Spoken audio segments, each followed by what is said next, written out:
N'hésitez pas à liker la vidéo si elle vous plaît et si vous êtes nouveau sur la chaîne, n'oubliez pas de vous abonner et d'activer la notification pour ne rater aucune de nos prochaines vidéos. On commence.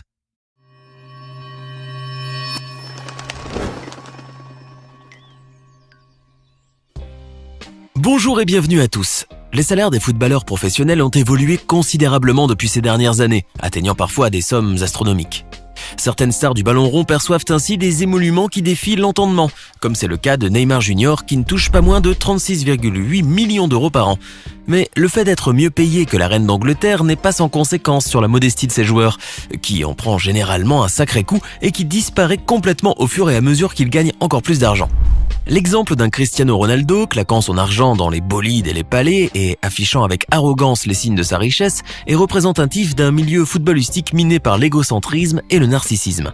Mais, comme toute règle possède une exception, le cas de Sadio Mané vient vous prouver qu'il est possible d'être riche et célèbre tout en gardant les pieds sur terre et la tête sur les épaules. Ce brillant joueur à la success story passionnante a joué au foot pieds nus sur du gravier avant de côtoyer les plus grandes stars sur le gazon. Parti de rien et issu d'une famille très pauvre du Sénégal, Sadio est aujourd'hui un des joueurs les mieux payés de la planète. Et sa fortune ne cesse de grandir à mesure que son talent libère tout son potentiel. Mais loin de gaspiller son argent en stupides futilités matérielles, ce joueur a choisi une voie plus sage, celle de la raison. Alors, installez-vous bien, car aujourd'hui nous allons découvrir comment Sadio Mané dépense ses millions, et vous allez voir que c'est vraiment étonnant. On commence. Avant d'évoquer sa fortune et comment il dépense ses millions, il serait plus judicieux de vous parler du personnage et comment il a débuté sa brillante carrière. Sadio Mané est né le 10 avril 1992 à Bambali, dans un petit village de Moyenne Casamance au sud du Sénégal en Afrique de l'Ouest. La splendeur naturelle de cette région forestière n'a d'égal que l'extrême précarité de la population qui a dû affronter les affres du conflit civil depuis 1982. En effet, en Casamance, où a grandi Sadio Mané, la situation est loin d'être aussi pacifique que dans le reste du Sénégal. À partir du début des années 1980 et jusqu'en 2005, après le cessez-le-feu, un conflit féroce a opposé les forces rebelles indépendantistes du mouvement des forces démocratiques de Casamance qui réclament l'indépendance de la région et l'armée du gouvernement du pays, causant la mort de plusieurs centaines de personnes pendant des affrontements, sans parler des nombreuses victimes de mines antipersonnelles a posteriori. Les champs minés empêchant leur exploitation, les gens ont très vite souffert de famine à Bambali, comme dans plusieurs autres villages largement tributaires de la terre.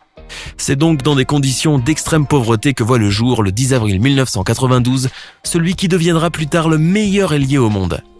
Heureusement, très tôt, le petit Sadio s'est vu transmettre le virus du football, et balle au pied, il démontre des qualités de virtuose. Pourtant, il devra lutter non seulement contre le besoin, mais aussi contre l'avis de son père, un imam de mosquée de son état et qui ne voyait pas la passion de son fils pour le football d'un bon œil.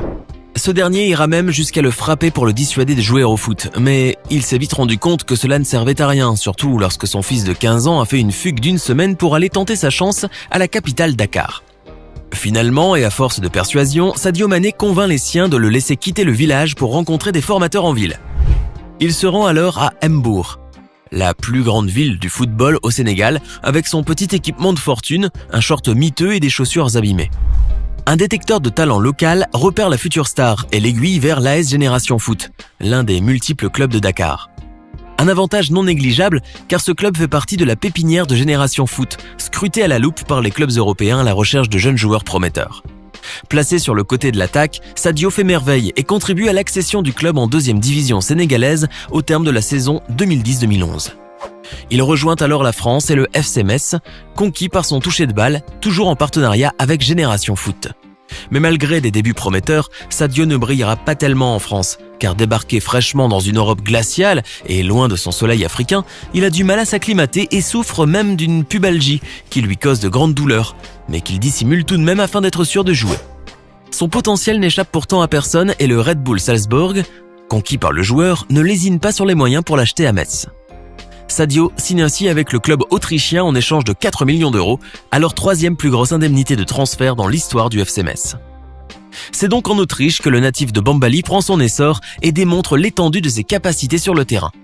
Titulaire indiscutable, il dispute 87 rencontres et inscrit 45 réalisations, dont 3 triplés. Il termine alors la saison 2013-2014 comme meilleur buteur du club avec 15 buts, toutes compétitions confondues. Séduit par sa technicité et son incroyable énergie, les clubs du championnat anglais le convoitent et Sadio est alors transféré à Southampton pour un montant d'environ 15 millions d'euros.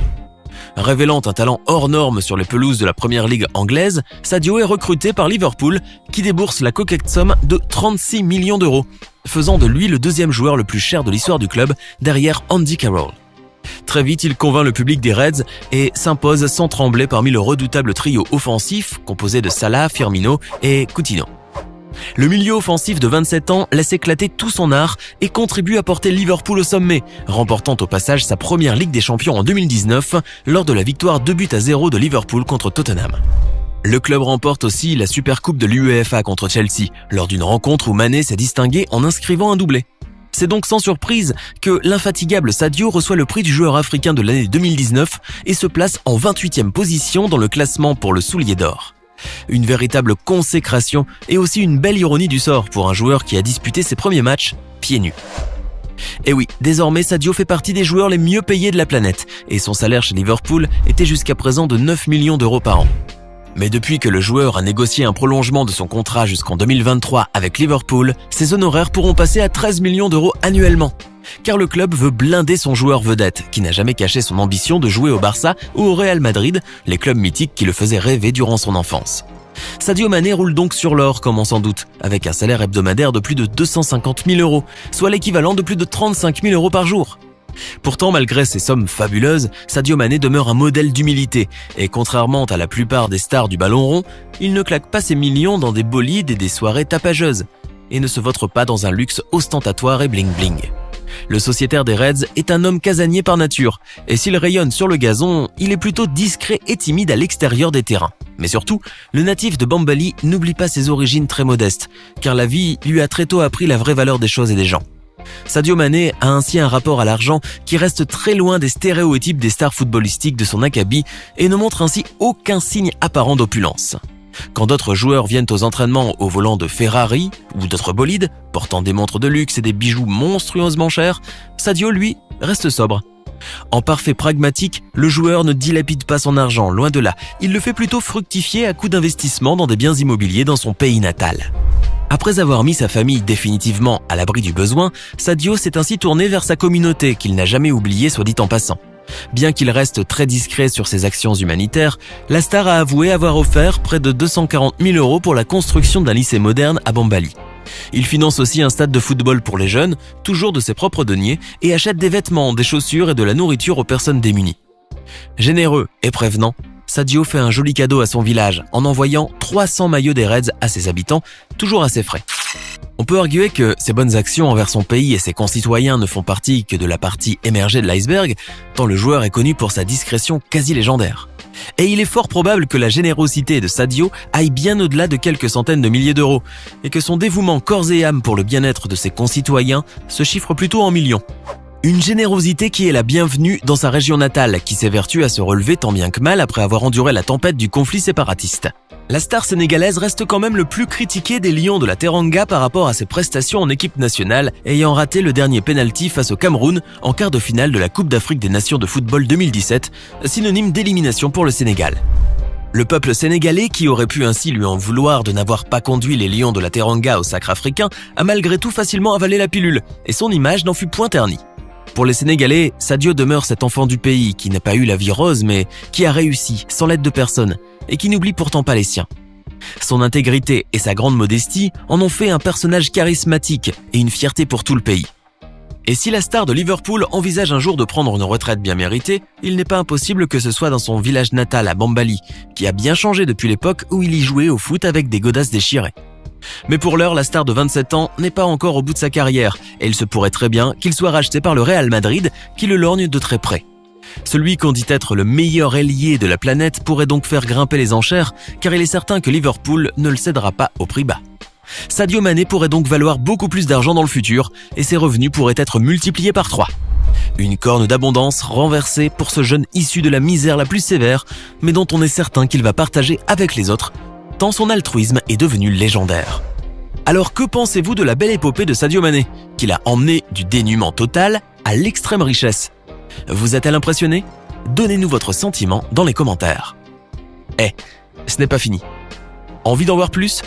Regardez tout de suite une vidéo insolite, pleine de séquences incroyables et de découvertes inégalables sur la chaîne Eureka. Eureka est une chaîne consacrée aux listes insolites qui publie plusieurs fois par semaine des vidéos incroyables sur des sujets inédits. Cliquez tout de suite sur Eureka et découvrez maintenant la toute dernière vidéo de la chaîne. À demain!